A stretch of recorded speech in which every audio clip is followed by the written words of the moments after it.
Okay, so I'd like to introduce our speaker. Jessica Rudnick is an environmental social scientist with 10 years of experience in applied research, extension, and community outreach around community resilience, environmental decision making, and governance, and participatory and equitable models for climate adaptation and land use planning.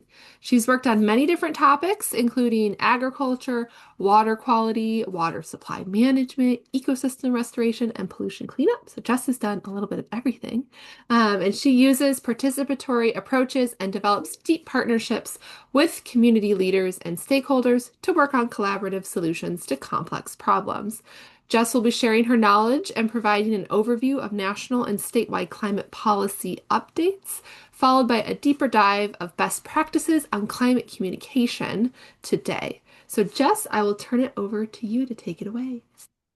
Wonderful. Thanks, Erin. And hello, everyone. Hope you are staying warm today and staying sane in everything that's going on. So happy to be here and get the chance to share with you a little bit about our climate resilience work that Illinois Extension is doing and focus on giving you a little bit of um, some content around climate communication and what we know about climate beliefs and climate actions that are happening at the local and statewide level, and to hear some of your thoughts and feedback on how we can integrate more of this into our master naturalist work across the state. Erin introduced some of my background, which I appreciate, but I wanted to just start out today by first sharing some of my commitments that I come into this work with. And I think first, just to start, we're all human. I am myself, and so, I promise to show up and do my best and to share with you all the best information to date that I know of. But of course, we all continue to learn and work together, and climate change is a very complex issue. So I think first and foremost, just starting by saying we don't have all the answers, and I certainly don't have all the answers. But what I do share, I've done my best to fact check. I present to my best abilities, and I commit to sharing what are my opinions versus my interpretation of facts based on best available research and my and my colleagues' best attempts to interpret that into usable information that we share with you. I also want to credit Sarah Mae Nelson, who's a climate educator with the University of California Extension Program and the Yale Program on Climate Change Communications, both of which I cite a lot of their work here today. And a lot of other social and behavioral scientists. I include their names throughout the presentation. And last, just to say, when I present, I share from my own experience and background as well, and that is of a white heterosexual cis female and a millennial. I'm a wife and partner, a daughter, an aunt, a friend, a community member, and an activist. And as a trained environmental social scientist, I like to view things through the lens of human behavior and decision making and understand why we are in the situation we're in today. But I challenge you all to think about what we each bring into our own work and how that shapes the way we do the work that we do and the choices that we make in doing so. Um, So with that, I will also just provide a little bit of a reminder that when we talk about climate change, it can be stressful and it can be overwhelming. And so part of what the talk I want to share with you all today is some tips for navigating that with your own communities and families and friends and the folks you work with through Master Naturalist volunteer work. And a reminder that spending time in nature and in the natural world can be a really often needed point of release and stress release when we deal with heavy issues like climate change.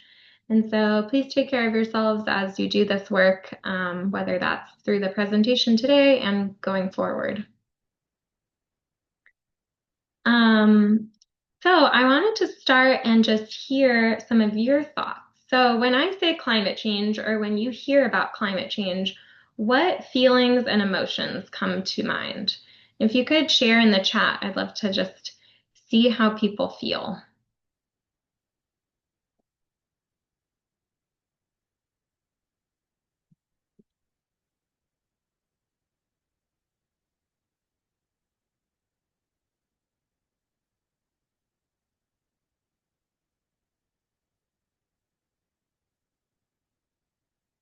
I see multiple folks saying sad, stressed, or worried, uncertainty, anxiety, concern, proactivity. I love hearing some of the motivation to act.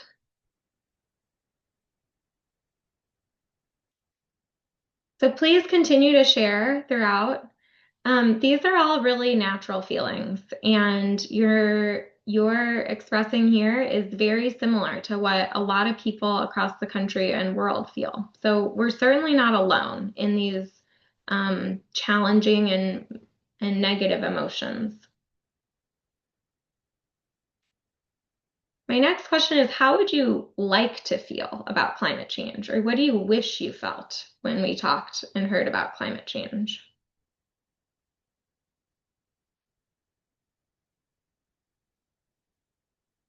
And again, if folks could, yeah, share in the chat. Thank you. Hopeful, empowered, responsible, in control. Yes, self-efficacy or ability to control is very important. Encouraged, successful. I love that we've actually been able to address the challenge. Engaged. These are great. Thank you for sharing. I'm going to ask for a few more shares throughout the session today, so please continue to use the chat. I see a comment here. I've started to avoid climate news and focus on my area and what I can do. Yep. Yep. Keeping it more sort of localized and within our sphere of control is both a coping mechanism, but also a really strategic way to navigate an issue that is overwhelming and complex. So I want to share with you all that you're not alone. So these are the most common emotions that Americans share when asked, how do you feel about climate change? And this comes from data from this year, 2025, from the Yale Program on Climate Change Communication. 65% say at least somewhat worried. Some in that bucket are very worried. 58% say interested. 44% sad. 39% angry, 38% hopeful, and that number is down significantly from last year. This is to say we're not alone in feeling this way. And I'm going to spend a little bit of time diving in on some of this Yale climate change communication data. But first, many in the chat shared worry and a sense of anxiety or stress. And again, we're not alone feeling this. Most of Americans feel stressed about climate change. When you look across the country, almost every state on average has more than 50% of people reporting that they are worried about climate change.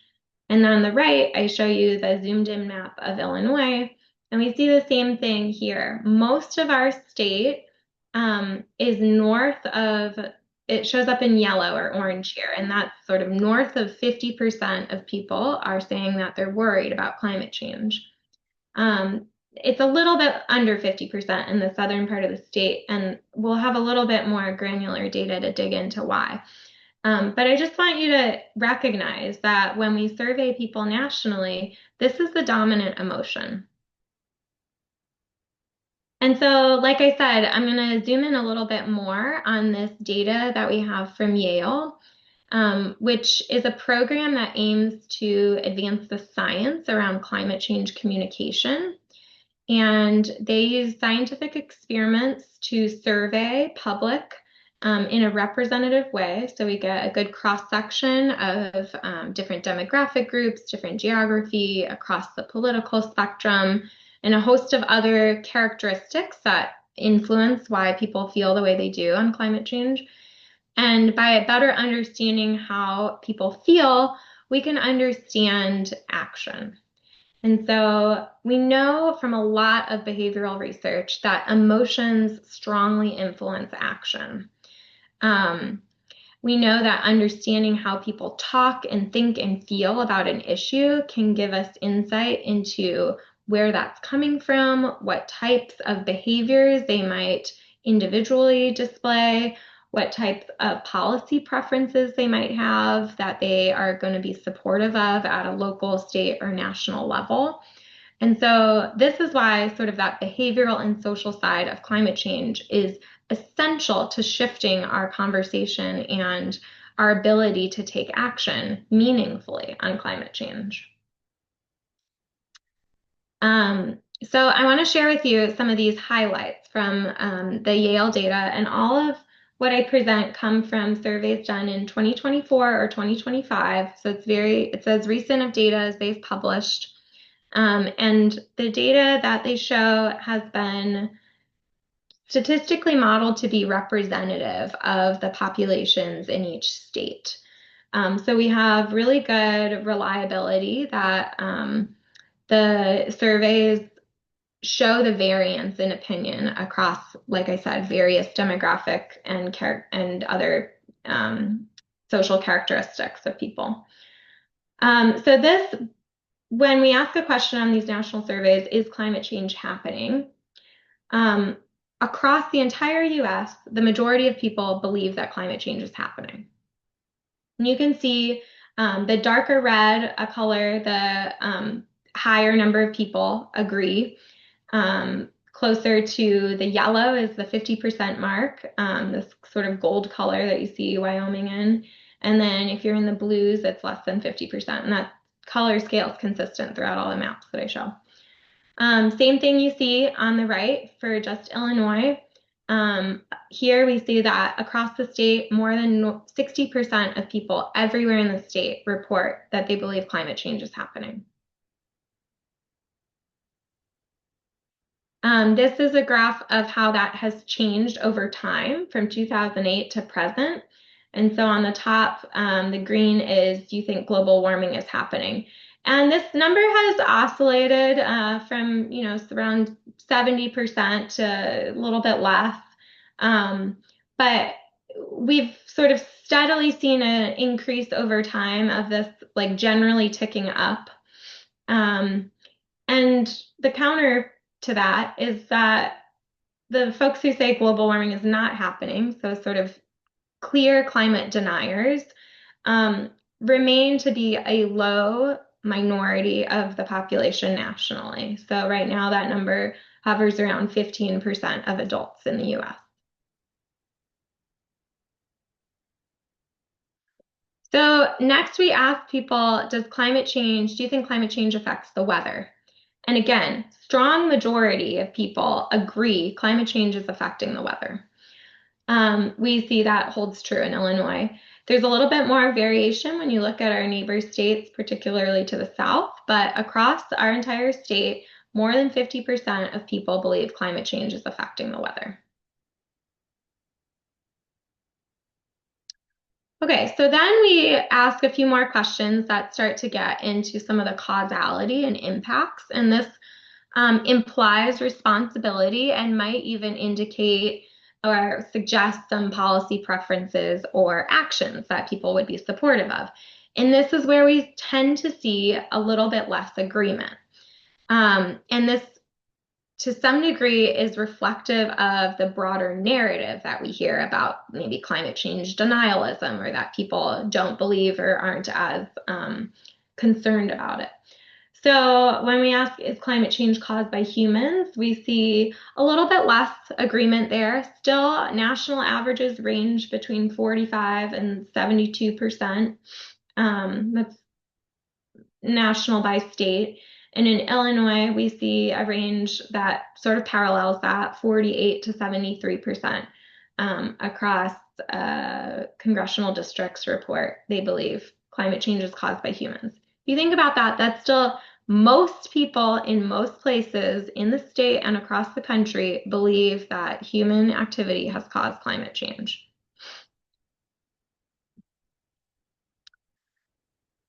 Next, we ask, have you personally experienced climate change? And here we see a lot less agreement. And so when you look across the US on the left, you'll notice a pretty distinct geographic pattern that coastal states and the arid West have reported much higher rates of experiencing climate change. And if you think about physical environmental differences, we know that the arid West experiences more drought and has been severely hit by wildfire. On the East Coast, we've seen a lot more impacts of flooding and hurricanes. You would also be remiss, I would be remiss to not mention the map somewhat mirrors political, sort of macro level politic affiliations of different states. Then on the right, we have the Illinois map again, and we see that in the sort of eastern part of the state and Chicago metro area, we see that yellow and oranges north of 50%, and in the metro east and St. Louis region, where more than 50% of folks are reporting they have personally experienced climate change, and those numbers are a lot less in other regions of the state. And generally in an ideal world, we would hope that no one is experiencing climate change. So it's not a bad thing that we see more blue here, and hopefully the impacts remain constrained to not everywhere. But it also is a reflection on how people view their own experience in light of this global phenomenon. So another question on these surveys asks, who do you think will be harmed by climate change? And then we have different categories listed along the bottom here. So on the far left, plant and animal species are what folks list as the #1 entity to be harmed by climate change. And likely this reflects that a lot of the communication around climate change has focused on the non-human natural world and has emphasized the impact on animals, endangered species. We know that iconic photo of the polar bear on this melting piece of ice. So this has historically been the narrative around climate change for the last few decades. We also see that people recognize the impact on climate change for future generations. And so again, these are this is a majority, over 2/3 of Americans reporting this. Similarly, we see recognition that climate change impacts are disproportionately distributed. And so 2/3 of people report the world's poor will be harmed by climate change. We start to see a decrease when it gets closer to home. So people in the United States, 62%, people in your own community, 50%, your own family, around 50%, and themselves, 46%, which is that national average from the previous question I showed you.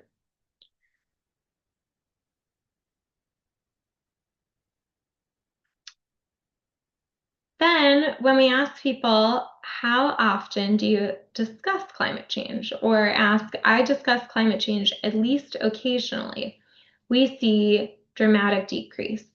So nationally as well, we see less than 50% of people across the country report that they discuss climate change at least occasionally. In Illinois, we have slightly higher areas in the Chicago region, but largely we see low numbers of people willing or reporting that they're discussing climate change occasionally.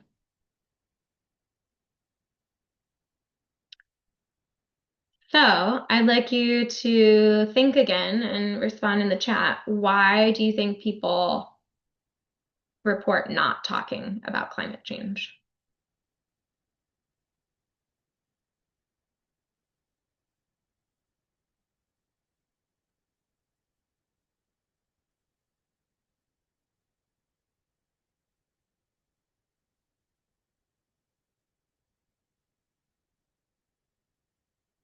because it's depressing. We don't know all the facts, politics, um, maybe some sort of putting blame on others. Someone else should take care of it. Maybe it's not a primary concern, conflict avoidance.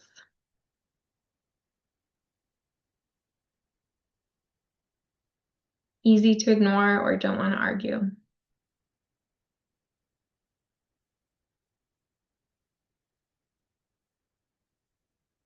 People don't think talking about it will help address it.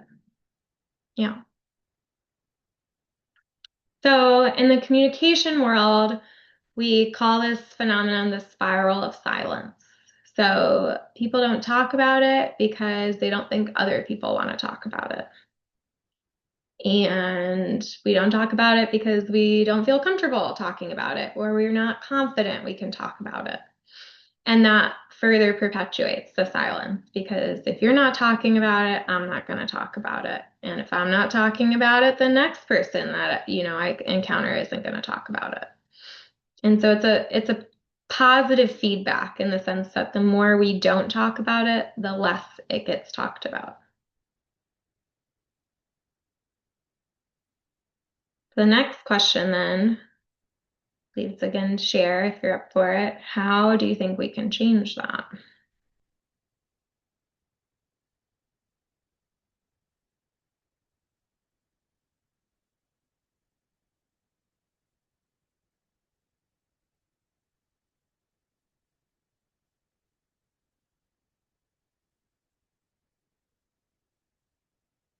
Any ideas? How do you think we can change it? Get more people more willing to talk about climate change. Making it personal, education, maybe at some informal gatherings like family events. Elect leaders who believe in climate change. Yep. Hearing it modeled from people that we listen to.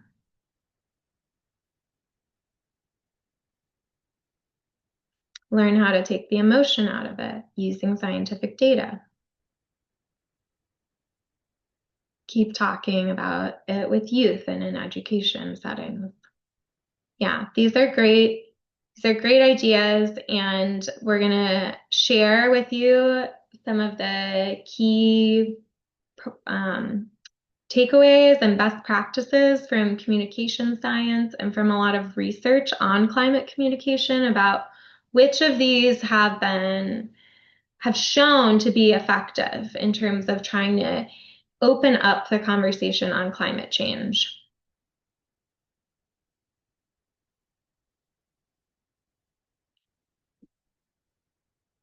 So I'm gonna dive in. So these are some takeaways in terms of what we know appears to be more effective in opening people's minds about climate change, making it an approachable topic, and making it something that is actionable.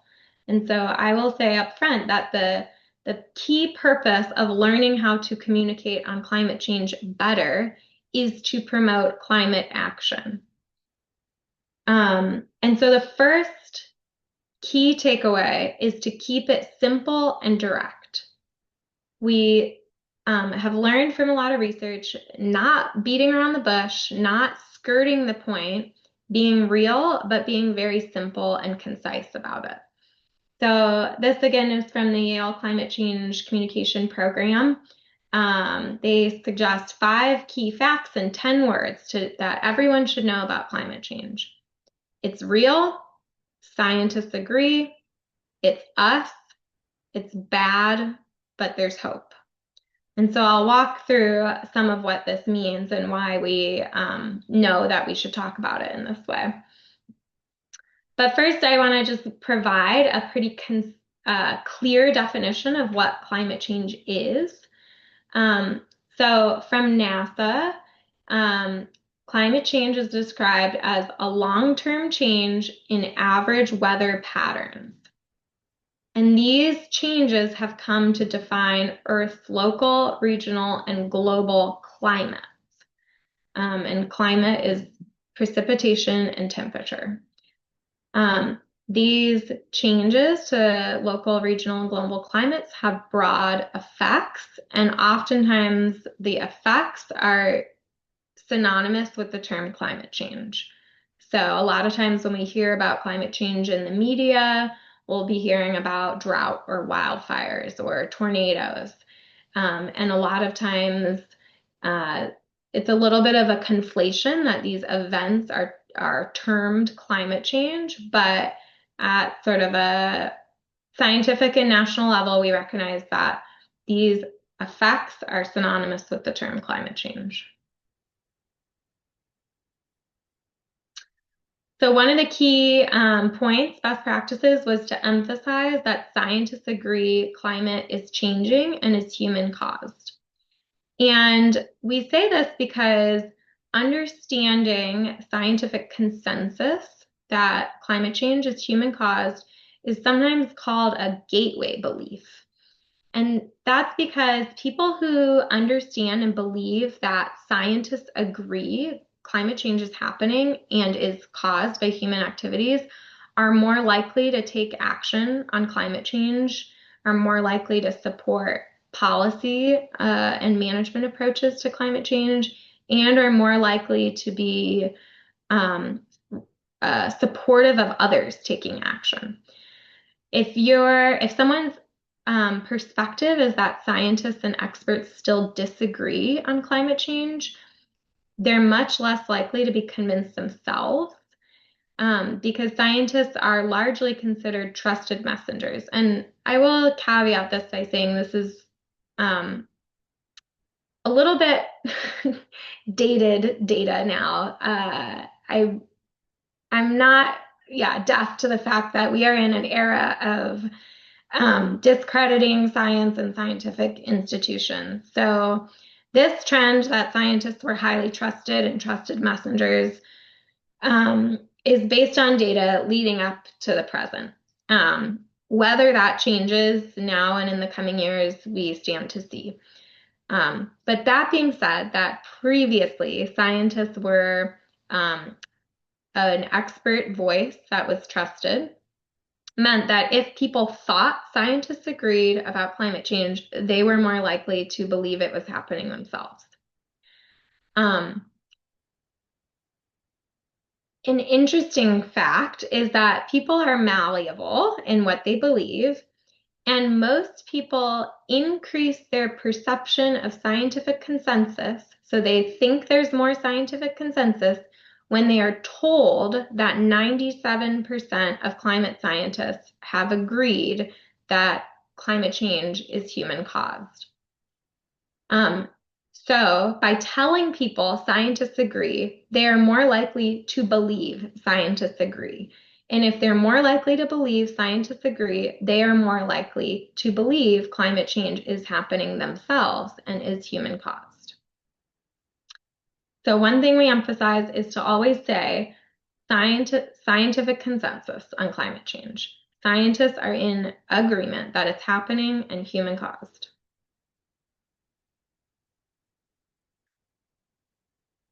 Okay, so we also know we have a lot of confusing graphs when it comes to climate change, and largely these are not the best way to communicate that climate change is happening. Um, so most of the time when you show a bunch of squiggly lines on a page, people shut down and tune out. You might have seen graphs similar to these, and they're not the greatest clarity here, and that's okay because these aren't the most important ways to message about climate change. On the left, though, I'll just tell you what's here. This is a figure of carbon dioxide concentration in the atmosphere on the vertical axis and time on the horizontal axis. And so this is years before present, and year zero is today.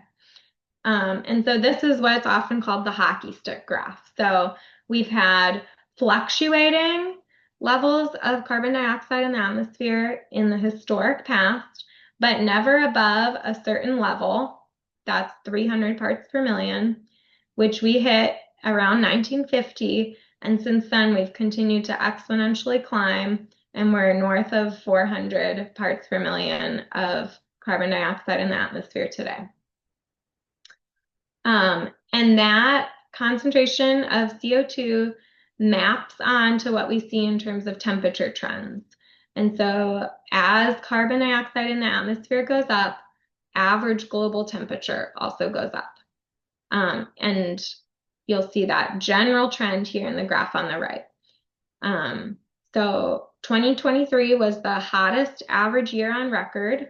And on record means back into, written record time periods, but we have consistent measurement of temperature since the 1800s. Um, and we're on average about 1.6 degrees warmer than sort of pre-industrial times, the 1850s to 1900s. That's equivalent to about 2.5 degrees Fahrenheit. So I'm sharing this with you all because you're here listening to a climate lecture, but I would say generally this is not the advice on what to talk with other people about. It's confusing, it's numbers, it's a long time period that's largely beyond our cognitive ability to understand. And so what in the communication science world we suggest is using metaphors and stories. And so we have been working and learning from this group called the National Network for Ocean and Climate Change Interpretation, which is a group of climate and communication scientists who have been testing out different messaging for what works well to communicate climate change. And their number one metaphor right now that they're suggesting is to talk about climate change as a heat trapping blanket. You could say a heat trapping coat. And so, as they say it, one way to say this is the heat trapping blanket effect is warming the planet's atmosphere, disrupting the balance that keeps the planet stable. In other words, the Earth is getting too hot and can't take its blanket or coat off. And that is what it means when we say climate change. The National Network for Ocean and Climate Change Interpretation recommends this metaphor, sometimes overusing the greenhouse metaphor, which is kind of the very common and popularized metaphor, because it's a little bit stickier, it's a little bit more physical and tangible to remember, and it's a little bit more direct. Nobody likes being stuck in too hot of a coat or you're wearing too many layers and you can't take it off. It's uncomfortable. If we can associate that and get that sort of feeling in people's minds that climate change is uncomfortable for the planet, that is a stickier metaphor, more memorable, and more of the connotation that we want and need to communicate that this is not a good thing for us or for the planet. It's a better, more useful metaphor in those ways than the greenhouse effect is. So this is the recommendation. Talk about climate change as a heat trapping blanket. We also know that stories are a much more effective way to talk about climate change and to motivate belief and behavior change than data is. And so I highly recommend spending some time with resources around good storytelling. And there's lots out there, and I'm not going to cover that today. It's a little beyond the scope of the hour we have here. But we have a lot of work around really effective climate storytellers. So people sharing about their experience, seeing the world around them change, seeing seasons change, seeing ecological change on at your home, in your community, in the land that you spend time on. These are good ways to relate to people. It's also a really good way to make climate change personal and visual to people. And so I, again, just highly recommend sort of starting to think about how you might talk about your own story related to climate change. Have you seen change? Have you experienced maybe a climate extreme? Have you witnessed how seasons change over time? I know my birthday is later this week, and I often remember having snow on my birthdays growing up. That's become less and less common in recent years. This week was a little bit of an anomaly and a surprise. But things like, it used to be this way, and I don't see it like that anymore. What has your experience been? Can be really powerful ways to open people's minds and attitudes towards recognizing, yeah, we've all experienced shifting seasons and weather, and particularly in recent years. And that can be a really effective communication tool. Another recommendation is to focus on climate change impacts here and now. And so at the beginning of the communication sort of best practices, I said be direct and be concise. And so what we mean by direct is don't back away from the fact that we are experiencing climate change impacts. So the information here on the slide comes from the 5th National Climate Assessment, which was completed in 2023, released in 2023. Unfortunately, some of the web pages for where this data is hosted are no longer active, but there is a still .gov website linked on the right here where you can find the entire National Climate Assessment, and a lot of good fact sheets and sort of breakdowns of it. But these assessments have been happening regularly since the 1980s. They're congressionally mandated in the US, and it's basically a synthesis of the climate data that we have across the country and a look at the best climate models that are available to predict and show forecasted trends for different regions and assess the historic data that's happened since the prior assessment. And so this is sort of the gold standard best data that we have nationally around climate change. We can dig into it more. Again, not enough time right now, but there is a really good Midwest chapter in there that focuses on what we've experienced in the Midwest and what we predict to see in the next 20 years in the Midwest. And so some key takeaways from the National Climate Assessment 5 are that climate is changing and we understand why. It's increasing fossil fuel combustion and increasing greenhouse gases in the atmosphere that lead to climate change. We also see that extreme events are becoming more frequent and more severe. In this NCA 5, the tally is that extreme events are costing the US at least $150 billion annually.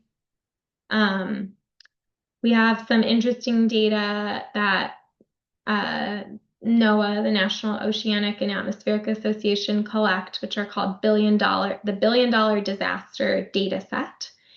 And this year, 2025, we've had $14 billion disasters already. This fact has really always stuck with me, but we used to see about $1 billion disaster every quarter in the US in the 1990s. That number now is about $1 billion disaster every 3 weeks. And so that is the increase in frequency of these high severity, high magnitude events. We see these happening and affecting every region of the country, but we do see more impacts from hurricanes, droughts, and wildfire than anything else. We also know and saw a lot of evidence in the National Climate Assessment that climate change is inequitably distributed, and historically and presently underserved communities face higher risk, fewer resources to prepare for these events, and get fewer resources during recovery. There's a lot of data in here about human health impacts of climate change, both physical and mental. And we see a clear message that how much climate continues to change depends on what choices we make now. And so we have seen that there are expanding efforts at local, regional, and national levels, but they're insufficient to really keep pace with the current change. And so that's what these figures here on the right show, also from the National Climate Assessment. On the upper figure, this shows um, how many more times, like 2 times more, 3 times more, 4 times more, is a person born in 2020 likely to experience in their lifetime compared to someone born in 1965. Um, so someone born in 2020, be 5 years old today, is 5 times more likely to experience heat waves than someone born in 1965 if we continue on the business as usual um, emissions and anticipated climate impacts. So that's the red, the business as usual. Um, they are 2 times more likely to experience drought, tropical cyclones or hurricanes, 1.5 times more likely to experience floods and wildfires. And those numbers decrease quite a bit if we dramatically curb emissions and keep global warming to a minimum, or what we're coming close to now, which is 2.7 degrees Fahrenheit average temperature increase.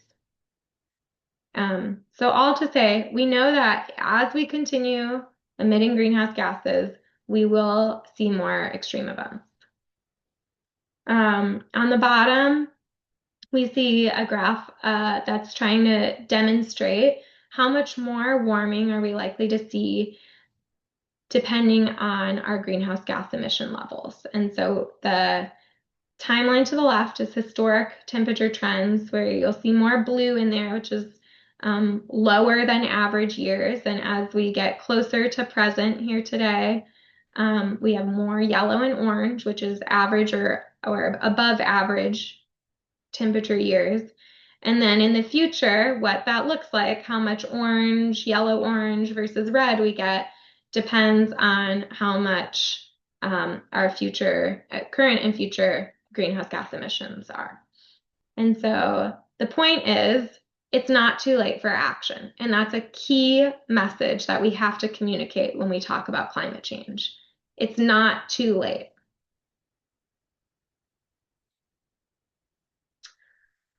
So I also just wanted to highlight for you all a few findings from our Illinois Climate Change Vulnerability Assessment.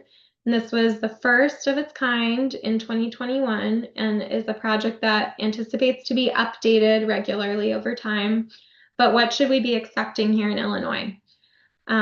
We are most at risk for increased precipitation variability and flooding.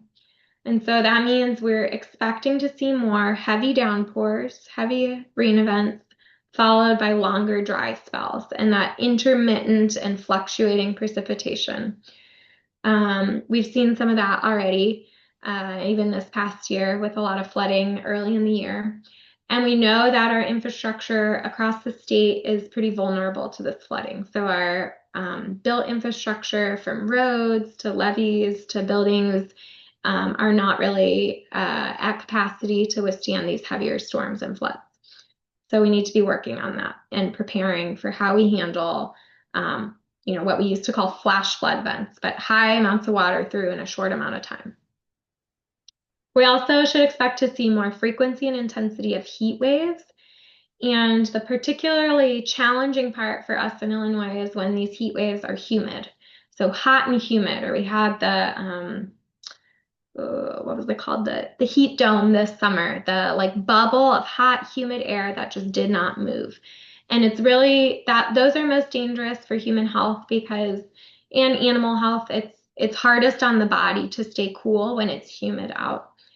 It's also harder on the energy and the grid load because air conditioners have to work harder when it's humid to cool the air.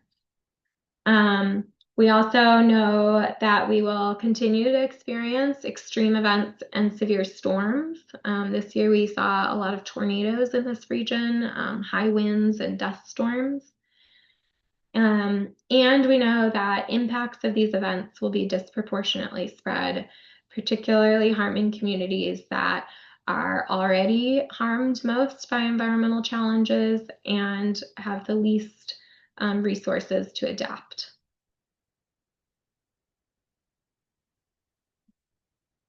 Okay, and so we are referring and starting to use this term more. We're referring to these extreme events, or what maybe previously was called natural disasters, as unnatural disasters. And these are the storms and events that cause death and damage, and they're a result from human-caused climate change and our human acts of omission and commission. And so we know that many extreme events that we've experienced in the US are very unlikely to have occurred in the area that they occurred or to the severity that they occurred without the changes in climate that have happened over the last many decades. So for example, Hurricane Helene that hit southeastern US in the Appalachian Mountains in late 2024 occurred in an area that had little to no preparation for hurricanes, let alone storms of this size. Flooding and landslides happened very quickly, which diminished ability to respond and react fast enough. And it was one of the deadliest storms in US history. And so what we've learned from communication research is that attribution of these extreme events to human activity is important in conveying climate change. And so there's this field of climate science called attribution science that has been growing recently.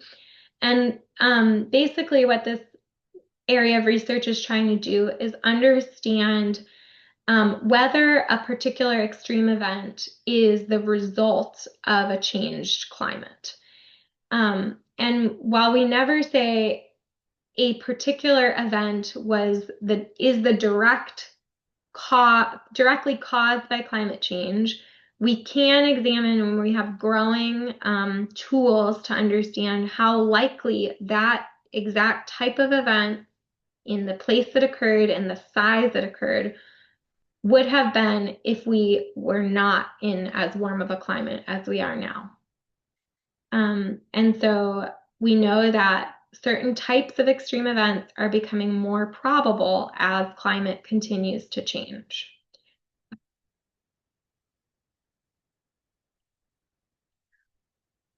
Okay, and so all of that is really heavy.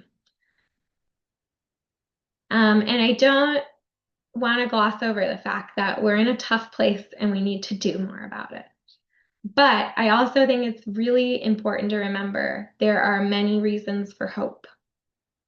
So as the National Climate Assessment emphasizes, we really need rapid and deep emission cuts. And the rate at which we cut greenhouse gas emissions will directly correlate with how much additional warming we see, and thus what types of climate impacts we face in the future. We need solutions now. We see growing attention and push and awareness toward that. We see climate protests and active movements that have only grown with time. And yes, and I saw in the chat, it's hard to stomach what we're seeing in current political agendas around climate change. That does not mean that people care or worry less. And so our job is to continue to motivate people to take action where they can at our state and local levels to prepare for the climate impacts that we are forecasted to experience and to push to reduce climate impacts that have not yet occurred that we can prevent from occurring. And so I want to just highlight a few efforts in Illinois right now that give me hope, and some of the recent policies and changes that we've seen. So a lot of our state's climate action is being driven by the Climate an Equitable Jobs Act called CEJA, which was signed in 2021 and went into effect last year. Sorry, this should say passed in 21 and started to be implemented in 24, which aims for 100% clean energy for the state of Illinois by 2050. And it directs a lot of state money towards investing in renewable energy sources like solar and wind and phasing out fossil fuels. So reducing and closing coal plants across the state. And it really focuses on trying to make this transition equitable by focusing on clean energy jobs and economies. And that means investing in communities that have been reliant and have had their economies driven by fossil fuel industries, investing there to train people in new jobs and new economic opportunities. And so we have a lot of CEJA workforce programs that are taking off now as of last year across the state, which is exciting. Last year, a bill was also passed in Illinois Congress to require climate education in all public schools, K through 12, across subject matter areas. So not just in science class, but across subject matter areas, all public schools need to start teaching about climate change.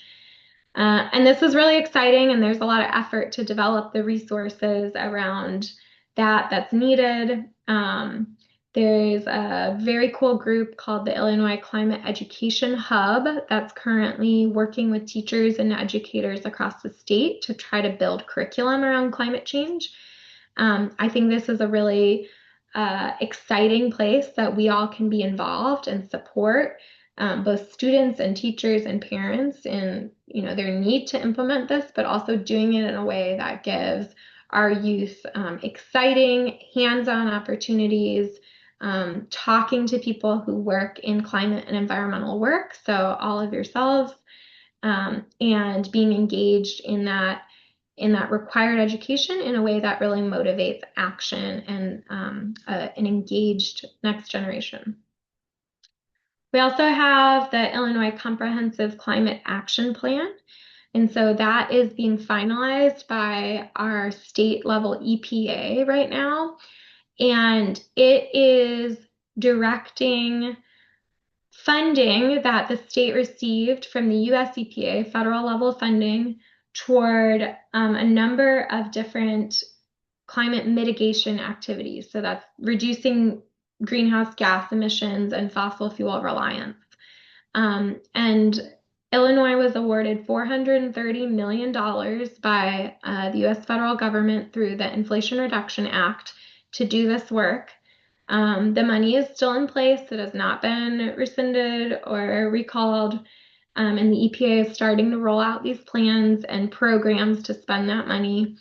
I'm not going to say that it's not threatened. There have been challenges to some of that money, but right now we have it and the state is starting to use it. And so this is also a really cool way to learn more about what is in that action plan and what the priorities are.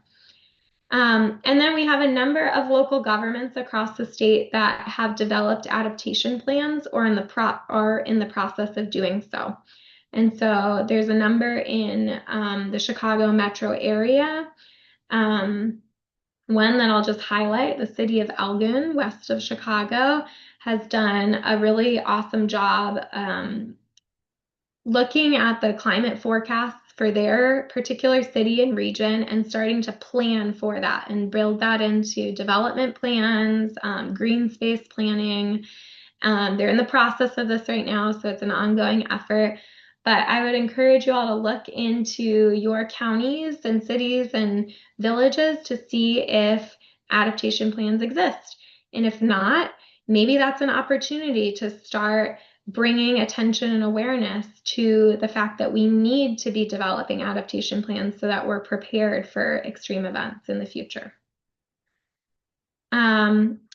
Okay, so I'm going to make sure we have enough time for questions. So I'm going to skip through some of what I had for communication science, but basically a lot of these summarize some of what we've already covered in terms of why certain messages are important around climate communication. We know that people want exciting things, not boring messages.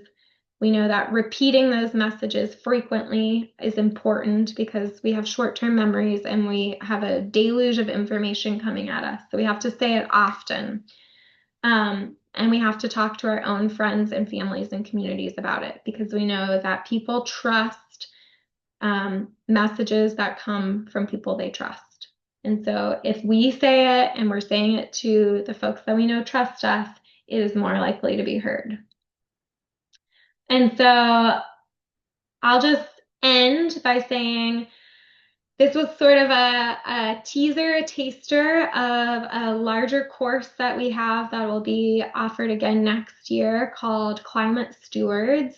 And it's part of our University of Illinois Extension continuing education series. And it provides more skills and in-depth practice on how to communicate climate change effectively. And it focuses on helping participants develop community level collective action efforts that they can start to lead as climate and environmental leaders in their own communities. And so that's an open call to you all and to share with folks that you know that might be interested. And so, I want to just leave you with these parting thoughts and questions that you can kind of simmer on. So, who is most vulnerable to climate impacts in your own community? Can you identify those folks? How can you support them? We all can take action to help reduce vulnerability now. Second, who can we talk to on a more regular basis about climate change? It might be our friends, our family, our colleagues at work. How can we make a commitment to ensure that they do not fall into that national statistic that less than 50% of people hear about climate change occasionally? We want to make sure that they hear about it more than occasionally. So we can work together to break that spiral of silence, and we can make commitments to start talking about climate change more. Third is to think about what climate action you would like to see in your own community. And I challenge you all to brainstorm what's needed to build your own local resilience to the climate impacts we are already facing. And then do the research and see if it's happening near you or if there's a way that you and fellow master naturalists can work together to start it. And then fourth, what are the ways we can all support collective action on climate change? So how do we get involved in a way that activates our neighbors, that engages local decision makers in planning, that thinks about hazard mitigation? There are many ways at a local, county, state level that we can take action today to be better prepared, that we can soothe our own anxieties, but also face what is ahead of us. So I will leave it there and happy to stay on for questions for anybody who is able to, and we'll take a look at what all you have left in the chat. Thank you for participating and being here today. Thank you so much. That was really great. If you have any questions, it is 1 o'clock, but we can stay on for a few minutes. So go ahead and put those in the chat. And while you're doing that, I'm just going to give a plug for next month's webinar. If you're not signed up yet, it's going to be with Ashley Bell on December 9th, also at noon. And she's going to talk about turning organic waste into renewable energy. So I'm going to put that link in the chat. And then if you have ideas of topics that you would like to see in this webinar series for our Master Naturalists, we do have a survey that you can fill out to give your feedback. So I'm going to also copy that one if my mouse will cooperate with me. I'm going to put that one in the chat too. But any questions for Jess that we want to throw into the chat? We had lots of great comments and other discussions happening in the side chat. So thank you everyone for participating. Yeah, I see a question about data centers and some conversation there. Evolving conversation. They're a big energy user, big water user. I will say the like unit of energy per output of data has gone down dramatically over the last 5 years, and I think that's an encouraging trend that we're seeing increasing energy efficiency in data centers and in AI data requirements in general. But it's an active debate right now in the state as to how to, um, require, like mandate or voluntarily push for data centers to provide their own energy and make that renewable or clean energy. So if you're interested in that, we have a renewable energy specialist who I think gave a talk at one of these continuing education webinars, also Andrea Wagner, who's been working on some of this. And if you have more questions, please pass them on to myself or her. It's definitely an area to stay tuned on and stay, engaged in the conversations that are going on.